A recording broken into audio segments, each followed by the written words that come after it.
Good afternoon, everyone. Thank you for joining us for today's online talk, which will start shortly at 3 p.m. For those of you who joined us early, thank you for waiting patiently. While we wait for the session to begin, we'd like to share a short video about our firm. I founded the firm in September 1985 with the vision of seeking truth and justice for our clients and not just winning their cases. Over the years, the team has achieved many significant milestones. We are today recognized by the Legal 500, Asia Law Profiles, and Asian Legal Business as a recommended firm in various practice areas. While we have embraced technology to make our services efficient and responsive, we continue to grow on the bedrock of meticulous preparation and hard work, for which there is really no substitute. As legal practice becomes increasingly international, we keep ourselves ahead of the curve with our relationships with lawyers from around the world. Our firm is a founding member of the League of Lawyers, a growing international network of law firms in 20 Asian and European countries. We believe in partnering with our clients to protect and grow their business. We achieve this by holding firm to our values of integrity and justice, while giving our best to deliver effective and efficient solutions. Instead of just legal services, we focus on developing great working relationships based on understanding and respect. We regularly advise foreign clients, including many Chinese investors, and have a ready appreciation for different ways of doing business. In corporate matters, we offer relevant and commercial solutions, often raising issues that clients may or may not have realized before. In negotiations, we believe in facilitating win-win outcomes.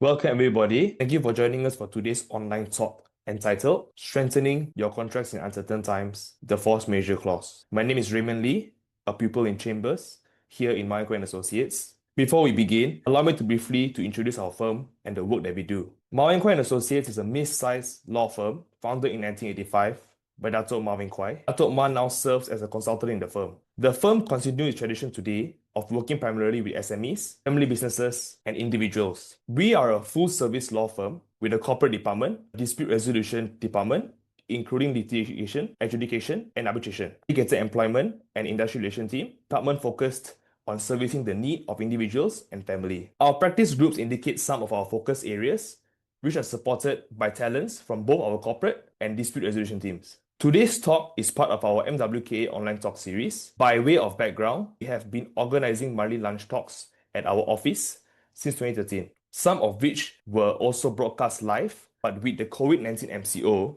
we have since transitioned to online in order to continue our objective of sharing knowledge, raising awareness, and encouraging networks for clients, potential clients, and in-house counsel. Before I continue, please be reminded that this talk does not constitute any form of legal advice. Should you require specific legal advice in relation to your matter, please do contact us for a complimentary legal consultation. More details will be provided at the end of the talk. So for today's talk, we have two speakers. Our speakers are Ms. Cassandra Tomazio and Ms. Anis Sohaimi. Ms. Cassandra is a partner in our firm's corporate department and was admitted in the Malaysia Bar in 2012. She focuses on commercial and corporate matters. This includes advising on merger and acquisition, drafting and reviewing corporate and project agreements. And Cassandra has acted in a wide range of corporate transactions and advisory matters. On the other hand, we have our second speaker, which is Ms. Anis Sohaimi. She was admitted to the Malaysian Bar in 2018 and currently focuses on corporate advisory and commercial matters, which includes advising on commercial agreements, regulatory compliance,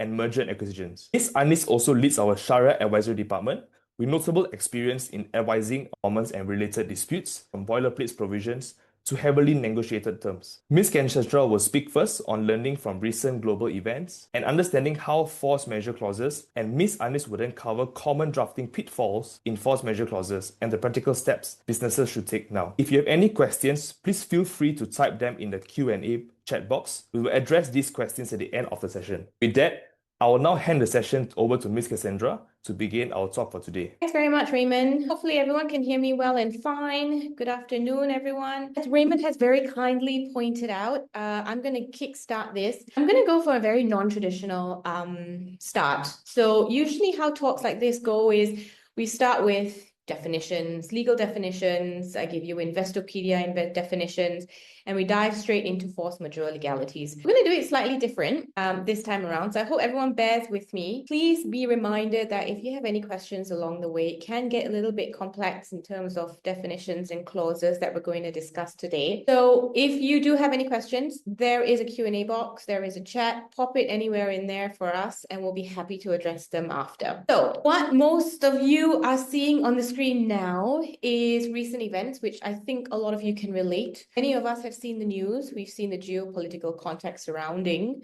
the latest force majeure issues. We've seen the wars, the natural disasters, blockades, armed conflicts, and little snippets of what you guys are seeing on the screen now is Qatar Energy's announcement. So for those of you who don't know, Qatar Energy actually made an announcement on the 4th of March 2026, which is slightly more than a month ago. That announcement essentially indicated that they were going to stop production of liquefied natural gas, LNG for short, in the energy sector, and their associated products, which they usually ship. Now, they had essentially declared something called force majeure. And don't worry too much about the mechanics of it, because we will go into legalities, definitions, exactly how these clauses are drafted, so everyone knows. The reason why Qatar Energy did it is because essentially they claimed force majeure, which affected its ability to ship products, including LNG, and production to its buyers. Same goes for Russians when there was a force majeure issued for oil cargoes after port disruptions. And this was due to the key Baltic ports at that point of time in relation to armed conflict. We also have issues relating to Bahrain, and then we had Shell declaring force majeure in relation to the Qatar Energy announcement for LNG. Now, what does this all mean? So for most of you that know essentially what's going on in the Middle East, the global crisis landscape, it highlights regional instability that we're cascading to at the moment. And what this means is that for a geopolitical context as a whole, international waters, international shipping, international contracts, most of you and some of you who are here who are lawyers would know that when you're drafting international contracts, many economical factors and actors that come into play, one of which is instability, an unforeseeable and uncontrollable event. So in a nutshell, that's what we're going to be talking about today. How do we incorporate an unforeseeable, because we can't foresee it, an uncontrollable, can't control it, event, and embed those into our corporate contracts? When we enter and sign into agreements, when we are drafting those agreements, essentially lawyers should be very wary and mindful of how they can understand clauses and draft it according to the client's needs. Let me give you an example. At this point of time, when the crisis in the Middle East happened, no one could anticipate the division and the driving forces between conditions between countries that's going to affect the energy supply. No one could envision that there might be a maritime choke point or a disruption within trade routes. So at the point of time, it could be 10 years, it could be 20 years. I could be drafting a contract, for example, for Petronas. It could be entering into several contracts, essentially for deliveries. And at that point of time, I would never stop to think, if you're talking about 20 years ago, perhaps, there might be a suspension of delivery because for all you know, there's a crisis in the Middle East and these trade routes may be suspended. So how this all happened is, and we go back to the history now. So taking you guys on a little bit of a history. Previously, in the 1940s and 1960s, we had geopolitical conflicts in the form of wars, all right? And this was a type of disruption. Such wars included sanctions, import, export, trade sanctions, restrictions, and supply chain disruptions. This was the main turning pivotal point. Why I say this? Because at that point of time when there was humanitarian crisis, certain companies, say, for example, coal mine shipping at that point of time in the 1940s and 1950s that we're talking about, was heavily regarded. Many people relied on it, all right? And at that point of time, what happened was when the war, World War I, World War II, there were armed conflicts going on in several regions of the world.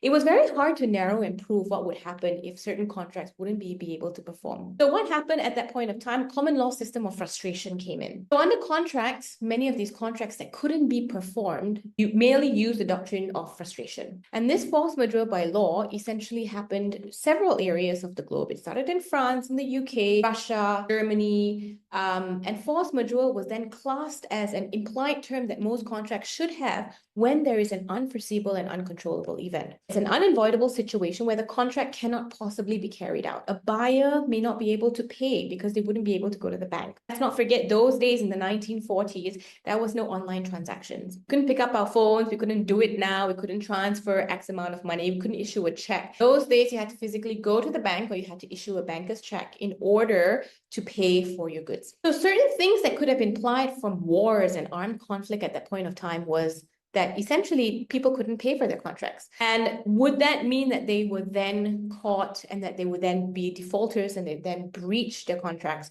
And this is how the issue and the context of impossibility, impracticalities of force majeure came about. And that's a narrow key, takeaway and the history behind force majeure. And then we come slightly closer to, the newer age where there were airline disruptions and supply chain disruptions, delays, non-performance. And most recently, which most of you can relate to, the COVID-19 pandemic. So what the COVID-19 pandemic taught us was a lot of things. One, shutdowns, labor shortage, border closures, regulatory intervention.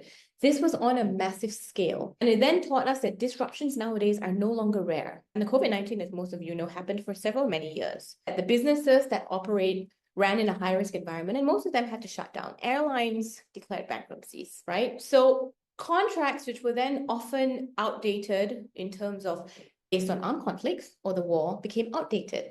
They became too generic, and the drafting that we had to learn to adapt to had to change. In which case, a lot of companies that you might know were caught. So if many of you remember when the COVID-19 outbreak happened sometime in 2021, what happened was there were several flight cancellations and passenger obligations. Borders closed, travel bans were imposed globally around the world. Government restrictions made flights physically impossible. All flights were grounded. Okay. What this meant was airlines had to now justify mass flights cancellations through force majeure. How did they do that? All right. We want to know how that happened. So we have cases that popped up during the COVID-19 pandemic. And these cases were things like, I might be butchering this name, forgive me, SN Akamida Holdings, and MTD construction. Construction couldn't take place. Regulations, acts, legislation, everything came about. And now what happened was essentially a lot of companies and contracts were left thinking force majeure covered several things, which we're going to go into shortly in terms of the definitions. Armed conflict, volcanic eruptions, earthquakes, flooding. But most of them failed to include pandemics and epidemics, right? Which was the cause and the underlying factor which they should have relied on for COVID-19 pandemic cases. And what this means that contractors couldn't claim because they couldn't perform work essentially under COVID-19 regulations. No one could move. There was a movement control ban, movement control orders. Bank guarantees couldn't be invoked. Government lockdowns ensured that people couldn't move around. Lorry, truck drivers, couriers, carriers. So what happened during the COVID-19 pandemic, several airlines, not only in Malaysia, but across the world and the globe, started then looking and invoking their terms and conditions. So most of you, if you go into the Malaysian Airlines website, you go into your AirAsia website, you will see very tiny, I might add, very tiny terms and conditions actually at the end of your airline ticket. It's right at the bottom, and it's usually about 2 to 3 pages long. There, you will find several terms and conditions govern the rules and the conditions of carriage for your flight ticket. And most of that did include force majeure. Some of it did not. Some of it, which included force majeure, did not include the words pandemic. So then came the question which several aviation control and authorities stepped in, including one of them, several authorities. Of course, MAVCOM is now debanded. But what happened was courts then had to interpret, can you use a force majeure clause if they don't specifically include that the event you're relying on?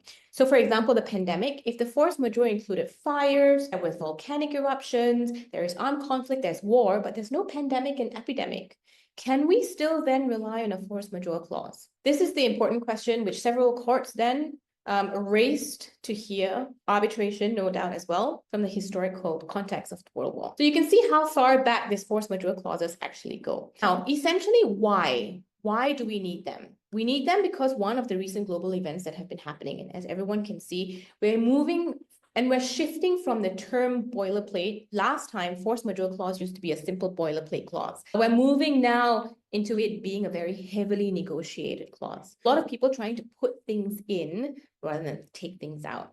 All right, so those of you who are corporate lawyers will understand what I mean in essentially putting in the entire kitchen sink. So nowadays, most of us do drafting, we include floods, volcanic eruptions, armed conflict, wars, pandemics, and I'll show you shortly how that might look like. It's a very long paragraph, but to protect your client's interest, that's what we need to do. We're going to move on to force majeure clause, what it entails. Now, legally, there's no statutory definition. There's no force majeure act. There's no force majeure statutory legislation, piece of legislation in Malaysia. But it's normal to relate this to the doctrine of frustration, which I was referring to under the historical contracts of the Contracts Act. And that is under Section 57 sub 2 of the Contracts Act 1950. It's the doctrine of frustration. It's a branch of that frustration tree. And force majeure is usually a contractual provision that you can find in terms and conditions or in contractual provisions that allocate a risk of unforeseeable and uncontrollable events. It excuses one party or both or either and suspends their performance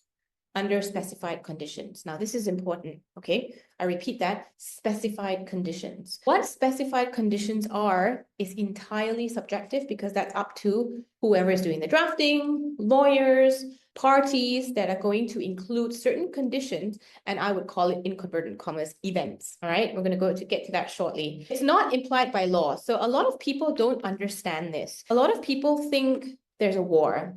I can't travel. Oil is stuck in the Straits of Hormuz. Petronas can't deliver on their contracts.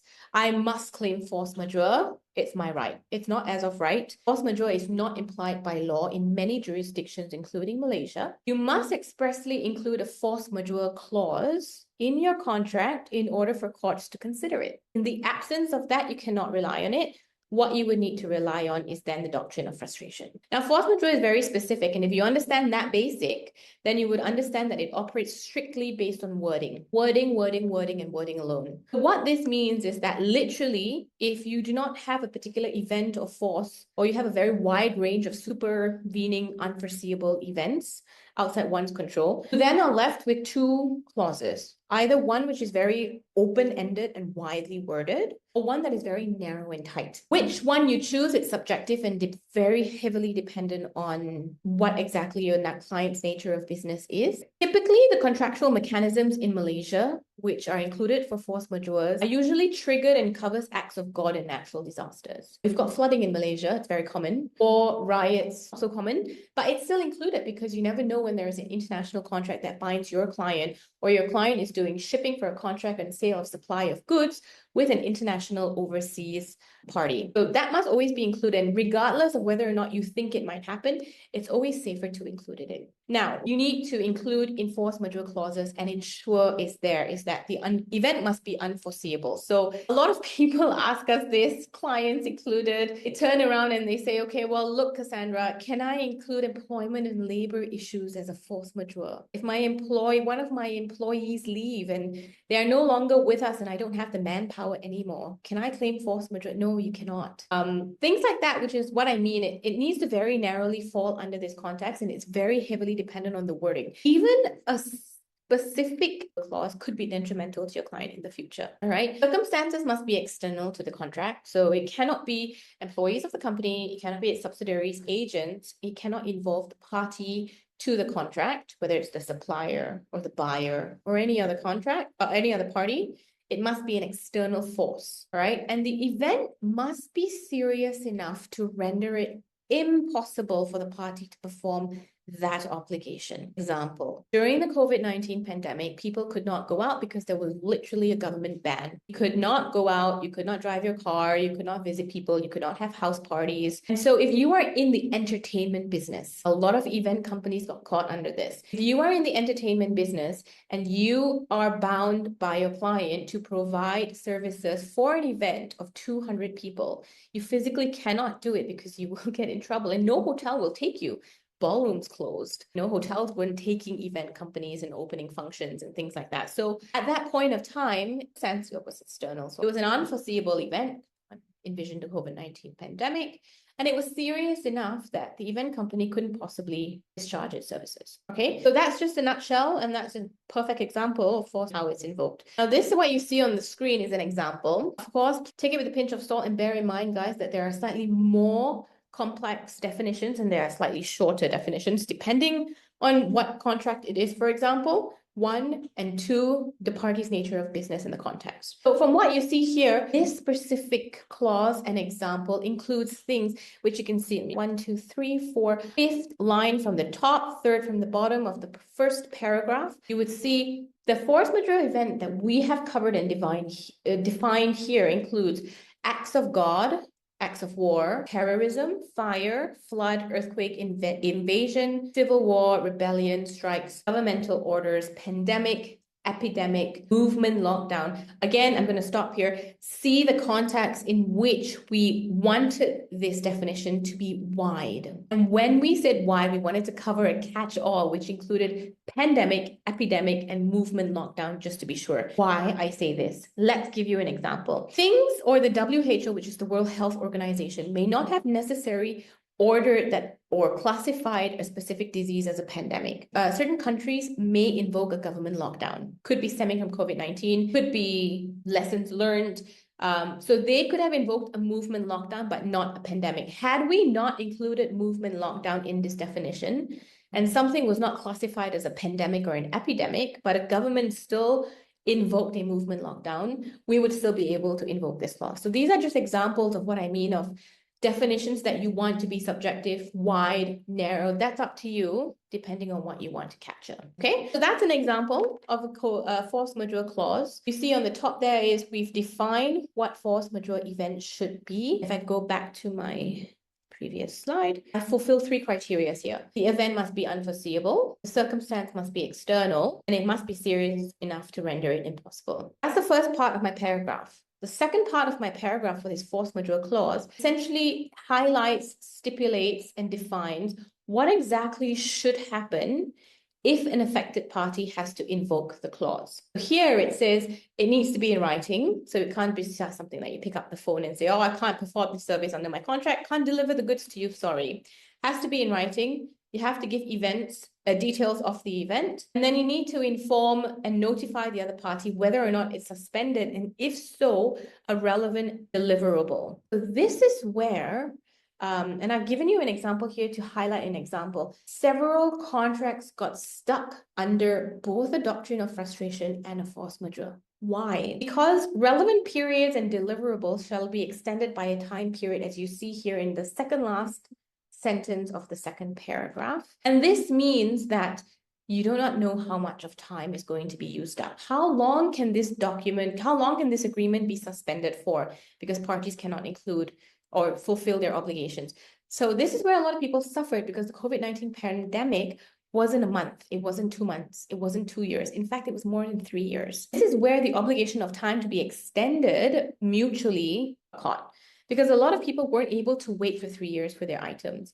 A lot of people weren't able to wait 3 years to have their flight tickets refunded. And this is essentially where the problem lies. So nowadays, you would find contracts, second screen, just to let all of you know, because sometimes it may look the same. I've moved on to a second definition here. Another example. And if I can direct everyone's attention to the second paragraph, you would see there the last sentence. In the event an alternative mutual date cannot be agreed to between the parties, within 30 days from the aforementioned notice, this agreement shall terminate. So most of this never existed pre-COVID-19 pandemic. Paragraphs and clauses drafted very specifically like this were predominantly common after the COVID-19 pandemic. And this is because there needs to be a timeline stipulated. Okay? And if anyone has any questions on this, pop it in the chat, and we will take it after. Okay, I'm running short of time, so before I hand it over, I'm going to finish off with the last 2 points that I want to make for clauses. There are several issues that can go wrong, pitfalls, which I'll take you through after this in terms of its importance and significance as well. But what I wanted to highlight was core elements and considerations. So define triggering events. All right, to summarize it and make it very simple for everyone, force majeure events, and whether it includes a natural disaster, a pandemic, a war, government lockdowns, these needs to be, keep it simple, make sure that a catch-all for everything that your client might need is included. Secondly, make sure that the event is unforeseeable. Please don't throw in the kitchen sink for things that may not even be force majeure. All right. If in doubt, please check. Make sure you understand what your client's needs are. Different companies, different clients have different nature of business. They might require thinking outside of the box a little bit. And every contract is different. So you can't just copy. A lot of people, in time and time again, this is the mistake they do. They copy and paste. And essentially when they copy and paste, they don't think that it's a different client. It's a different context. It's a different nature of business. It's a different contract altogether. This is something that needs to be set clear, right? And core elements to ensure is that make sure that the duty to mitigate supporting procedures and timelines, including consequences on what happens, can you terminate, can you not, and is included. These are common triggering events. If anyone wants to take them down, they are, in terms of an umbrella, they are the umbrella issues that are usually part of force majeure events. They're common triggering events. If I classify them into chunks, it would be floods, earthquakes, storms, volcanic.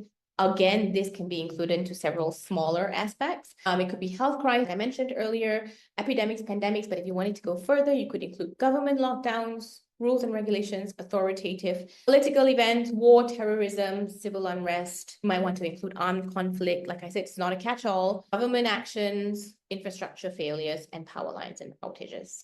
So these are common triggering events, things that you might want to think about, things that are not included that might also benefit everyone else. I hope I've given you a rough context and an introduction as to where we're moving forward with this. With that, I'm going to hand it over to Anis to take you through a little bit more about drafting these clauses and the pitfalls. Right, Anis, thank you. Over to you. Thanks, Cassandra, once again for taking us to the lessons learned and basically explaining what force majeure is. Definitely is more than meets the eye based on what you've explained. So before going into the common drafting pitfalls and force, I wanted to go into like the importance and significance. So of course, everyone wants a well-drafted contract and a complete contract. The reason why I need to highlight these two principles, which basically is in addition to what Cassandra mentioned, where, you know, force majeure has to be, it's not implied. Because usually when it comes to lawyers, the first thing we ask, and I think one of the questions I saw earlier was basically, if there's an issue, can we invoke force majeure? And what our answer is to clients is usually,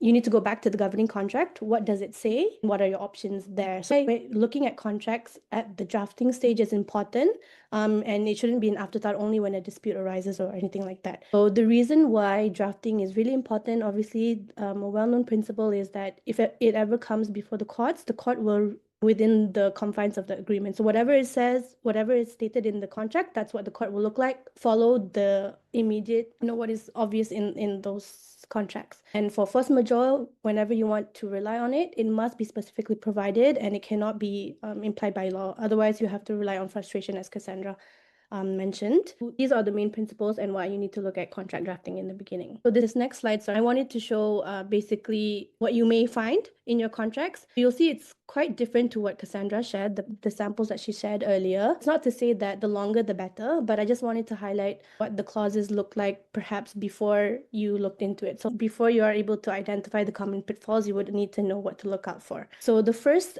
example, it's a very basic standard. It just mentions anything that is beyond the reasonable control, but it has an exception here where it talks about payment obligations. Next example also mentions the same thing, but if you see it goes a bit further and includes written notice of default. And the third slide here, what I wanted to highlight is basically it mentions that professionally reasonable steps to minimize any delays or whatever is defined as a force majeure event. So you can see that they've sort of touched on all the elements that Cassandra mentioned earlier, but they don't go into further detail. So we'll look at this one by one in the next few slides on how it would, these drafted provisions. And the last two clauses are just basically to show how you can define what the events are. It could include explosions, it could include industrial disputes. So this is just to give you an idea. And basically this slide is maybe I could say that if your clause in your contract looks like this, it's probably time for you to contact one of your lawyers or us if you don't have any yet. So common drafting pitfalls. So the first one obviously is more concerning is if it's intentionally excluded, which is what actually happened in the case of Chang Ching and Ni. This was a typical claim for LAD under a breach of SPA. In this case, it was just a case at a magistrate, but it highlighted the importance of having the clause in your contract, because in this case, it wasn't even denied that the SPA didn't include a force majeure clause, and Because of this, the court decided in favor of the plaintiff. Common drafting pitfall is the generic catch-all wording without clarity. So this is where that example of commercially reasonable steps comes in. So for example, this is sort of seen as trying to be a catch-all phrase to explain that, you need to minimize and mitigate as far as possible. But then again, the question is, what is commercially reasonable to one business may not be the same to another. So it's really important to look at the context of your business and the potential events and disputes and negotiate your force majeure clause and customize it so that it's suitable for you and your business. And then another common pitfall, which Cassandra was covering, basically all the no references to pandemics or government restrictions, which luckily now I don't think we see less of this. After the COVID, we see more of this included. But then again, is this the only thing to be included? Contracts, they may have force majeure clauses. They were silent on payment obligations, partial performance, and or termination rights. So it's important that when you look at force majeure clauses, look at it in isolation. You must look at it in light of all the other clauses, such as payment obligations. So if a force majeure payment suspended, or of suspension, it could lead to termination rights. So that's why you must look at termination clauses as well. Again, all these events, you have to consider whether parties want to decide whether these events cause it is detrimental enough to claim for partial performance or complete suspension. Another common drafting pitfall, basically when parties do not understand the differences between willingness and inability to perform. So this was mentioned by Cassandra as well. Case to highlight this is the case of Europe, which involved a breach of a joint venture agreement to construct factories on a landowner's land. In this case, it was quite unique in the sense that the force majeure clause did exist, but it had a specific clause which state that for the avoidance of doubt, financial incapability of the developer is not an instance of force majeure. So capability, which was actually what the developer in the end wanted to rely on. So this was a case where they had a joint venture agreement to construct factories, and this came sometime after COVID. So the developer wanted to rely on force majeure in the sense that the economy was not so great, and this is why he breached the JVA, and he didn't even deny it, if I'm not mistaken. So in the end, the courts did rule in favor of the plaintiff because it was a clear-cut case of what the contract stated was that whatever the developer was trying to excuse himself was basically because he thought it wasn't a profitable joint venture anymore. So this was not accepted, and the court ruled in favor of the plaintiff. This is if such an event, the event and the actual inability to perform. So in this case, financial incapability is not inability to perform. So that's why the court ruled in favor in line with other terms. So apart from like payment and termination, way that contracts can protect your businesses is through other clauses like the material elimination clauses and limitation of liability clauses.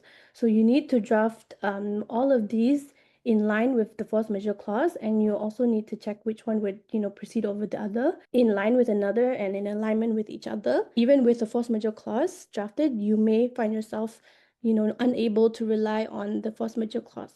So this is something to be aware of when drafting. So then the question becomes, in the event of a force majeure, or you anticipate a counterparty is. So what I wanted to stress here is any mitigating or any internal procedure to prevent risk obviously cannot stand alone and cannot be protected to one clause alone. It must exist in an environment, a procedure for identifying risks. You must anticipate and design solutions to address such risks.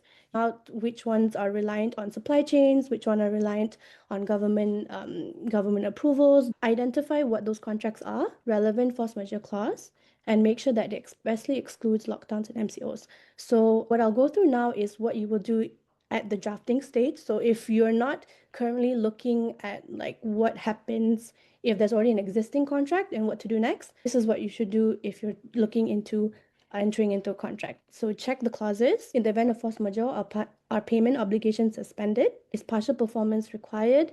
And when does termination kick in?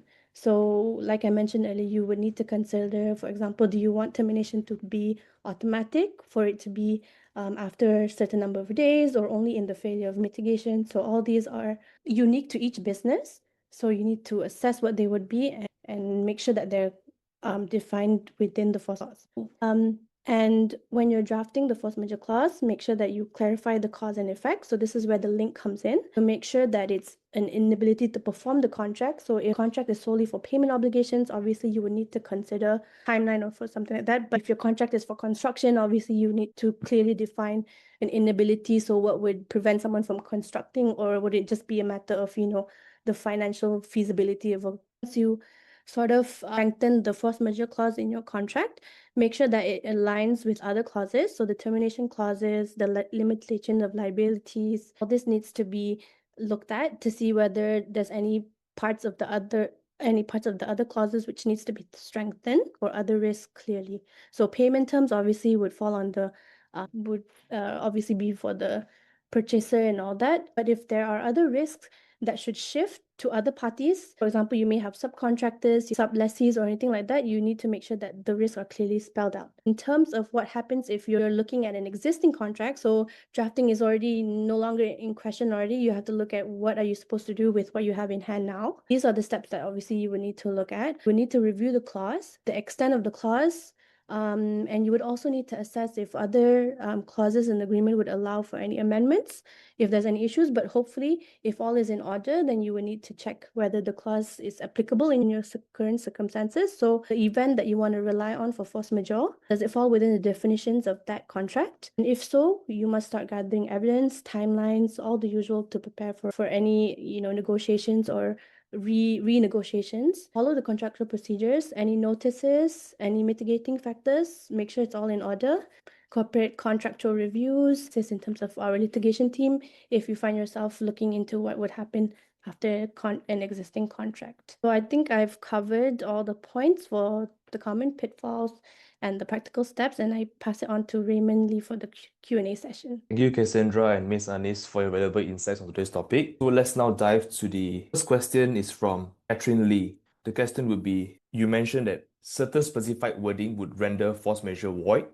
What are the examples you refer to? Maybe for this question, Cassandra can take the floor. Yep, no problem. So the question essentially is, certain wording for specific wording can make it legally ineffective, not void, but ineffective, unenforceable. Things like that is essentially where courts tend to interpret clauses strictly. So poor drafting can strip them of protection. I'll give you an example. An example of this is essentially where they use the force majeure. You put a definition and you say a force majeure event is any event beyond the party's control, full stop. That's poor drafting, and that can essentially strip it of protection because it's very vague. Other things could include a force majeure event under this contract is deemed any inability to pay, full stop. I'm giving you an illustration of how this specific wording is you cannot claim an inability to pay on behalf of one party when their job is to pay another party as a force majeure. So in that aspect, there are certain things that cannot be included as a force majeure event at all. That's just some of the examples of why it fails. Okay, essentially, the evidence that you should be proving in court should it get to trial stage to prove a force majeure event is it's a chain. Event, direct impact, actual inability to perform, and no reasonable workaround. Keyword here being no reasonable workaround, meaning there was no other alternative, full stop. Evidence to prove this could be, maybe I'll give you an example.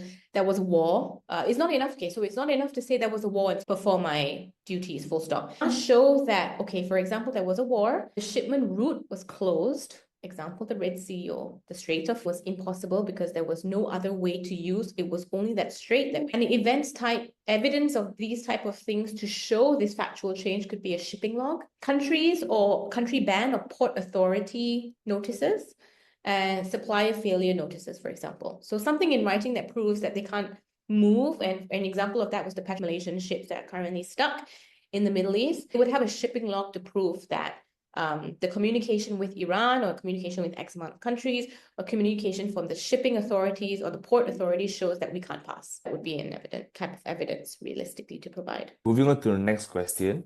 If a party drafts a detailed force majeure clause that does not cover or particularly event, does that effectively exclude reliance on frustration under the Contract Act 1950? And is that commercially desirable? Anis, you want to take the answer? Does that effectively exclude? So the answer is no. You can always still rely on frustration under the Contracts Act, but it's not desirable in the sense that you would be going to court and basically arguing on interpretation. So as you know, lawyers can argue as how one word can be interpreted in so many ways. So obviously you don't want to get into that situation where you're basically arguing what commercials is defined as, what foreseeable is defined as. So now with all the lessons we learned, obviously you should go back to clauses and not draft it in a way to I mean, you can draft it in a way to consider frustration and all that, but yeah. So no, you can't. You can still rely on frustration, but obviously we want to make sure that we limit that. Otherwise, you would go into a round of arguing about what one word means over the other. Thank you, Anis. Now moving on to the following question. After COVID-19, can events like pandemics or government lockdowns still be considered unforeseeable? Anis, will you answer this question? Sure.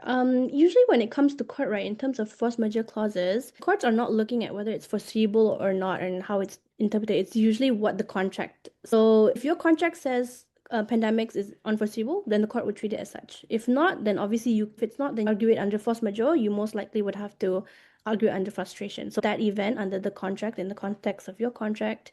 Thank you, Anis. The next following questions will be, in uncertain times, businesses often want flexibility, but overly broad force majeure clauses can create abuse risk. From your experience, what is the optimal balance between certainty? It's a great question in the sense where there are two types of contracts, which sometimes, and I'll be the first to admit that I've done both, right? I've done force majeure clauses, which I have defined. I've included pandemics, wars, everything. I included everything under the kitchen sink, but at the bottom of any other unforeseeable event that might be stemming from any of the above. So see how I cleverly included that. That's generally not the way to do it. At best, what should be included is all of the common unforeseeable events that are present in our current global climate. That the optimal balance between certainty and flexibility would be the courts looking at whether you included something in the present global climate. If it's a future global climate that we cannot possibly extend to and we might not foresee, for example, you can still claim for it under frustration. Chances are it's 90% chance it will work. As long as it stems from something which is already included, which is the predominant things which are unforeseeable in today's world, conflict which caters to the whole bandwidth of war, health issues, or you could just put any directive issued by the WHO, whether it's a pandemic or an epidemic, and essentially supply chain disruptions. As long as you cover these three main broad areas, it should be a good balance. Thank you, Cassandra. Now, following the next question, it would be, what is the most creative or borderline, Cassandra? Okay, so one of it is an example which I had previously, I don't know if you guys picked it up, but I had included it in, I think there was a contract for the sale and supply of goods, and the supplier claimed that 3 of their employees had left unexpectedly, therefore leaving a lower workforce, and they were unable to supply goods. You cannot say that because you had less employees in the company and because 3 of them unexpectedly left, that the supply has been hindered. There are other steps to go about it, such as breach or default, where it's in itself is technically your fault because the employee is in your company and it cannot be used in external. It's not an unforeseeable external event to claim force majeure. I think that was the most creative one I've seen so far. Thank you. The next question. Are drastic price hikes from suppliers a strong case for force majeure for manufacturer? Anis? Sure, that's a very specific question. I wouldn't say it's a strong case. It would be very hard because, like I mentioned, the status of the economy is not something that courts consider. But there have been cases where if you can prove that, or even if your contract provides for it, where this price hikes prevent the manufacturer from performing, so you have to link that price hike to complete inability to perform. Then it's possible, but what we would advise is you don't include this. You would look at it in terms of if this is a foreseeable thing that you have to deal with within your business. Make a specific clause for it. So in the contract, it says in the event the price it fluctuates from A to Z, for example, then this is what it should be. So don't treat it as a force majeure clause, but treat it as something specific for you to expressly include in the agreement. Thank you, Anis. The next question is directed to Cassandra. The question is split into, we'll start with the first question first. Can you elaborate more on the circumstances must be external to the contract? Okay. First question essentially, Can you elaborate more on the circumstance which must be external to the contract? Okay, so what I mentioned earlier was external, meaning not caused or controlled by the party invoking it, i.e., it has nothing to do with the parties under the contract. It has nothing to do with the objects or the context of the contract. What it means is that the event must be outside the control, fault, and risk of the affected party, i.e., the employee, the most creative invocation of force majeure clause that I've seen so far in terms of the employee event falls within the control and fault of the employer. So you see what I mean? It's not an external event. Courts, essentially, for the situation like this, to answer your question, the question would be, the courts would ask, was this risk something that the party brought upon itself, or has agreed to bear as implied under the contract? If the answer is yes, then you cannot claim cannot claim force majeure, and it's not external. External basically means not self-induced, not a commercial risk, and it's not something that could have been avoided. Yes, so the second part is if an event where there's shortage of supply of materials actually be a force majeure specific in the definition of FM events. If there is a shortage of supply of materials, if it's a mere shortage, no, you can't claim force majeure. Things that you might need to consider: if it's a mere shortage, is it just because of a price increase? Is it a supply issue? Shortage of supply issue, not a global supply issue. Then no, you cannot claim force majeure. To invoke a force majeure, it essentially must be unforeseeable in the sense where a government ban export is issued, or the government bans that good import and export. There's no way that that type of product can come into the country, and it's not due to the fault of the parties at all. That can be claimed as a force majeure. If the supply shortage is due to war or sanctions, for example, there's a cutoff issued by the United Nations, there's a sanctions against a country, or there's an industry-wide ban or collapse of goods, then yes, you can claim force majeure because it's external. And it's unforeseeable. But if it's because of a mere supply issue, or it's a price increase and one of the parties just doesn't want to bear the price increase, then no, you can't.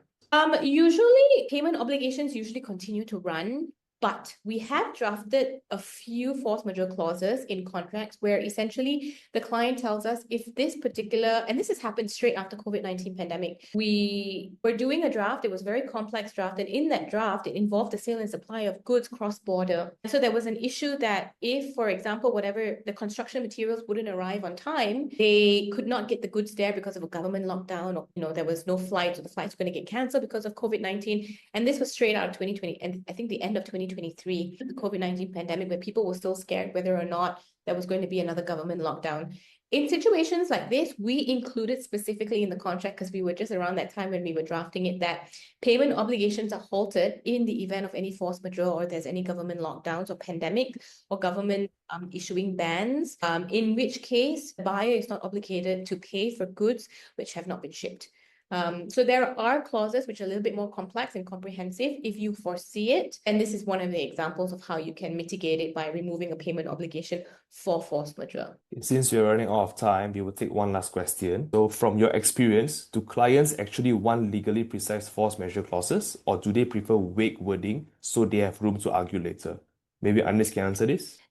Clients do not really have a preference. They usually want lawyers to draft it, and they usually just ask for it to be as simple as possible in English. And the goal is to not argue later. The goal is to draft the contract, have it nice and agreed between parties. So that's our experience. But we would advise to keep it precise. Okay, I think that will be all for today's talk. We thank the speaker once again, Ms. Anis and Ms. Cassandra. Raymond, sorry, 1 minute. I just wanted to highlight, there's a lot of questions that are in the chat.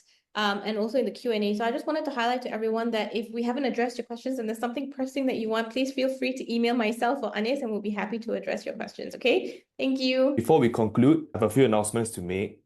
First, please join again for our next talk, which is titled Calling Performance Bonds on How Developers Can Avoid and Overcome Injunctions, which will be given by our partner, Michael Kaur. Secondly, please fill in our feedback form and please tell us what you thought of our talk. The link to the form will be posted in the chat. Thirdly, do follow our links on the social media accounts, which can be seen on the slides here. And lastly, if you would like to speak with our lawyers, we offer a complimentary consultation up to 30 minutes over the telephone or over the video conference. Please fill in the form on our website. Link is posted in the chat box as well. To our guests, thank you for joining us today. We hope you have found today's session informative and useful. Thank you, everybody, and see you at our next talk.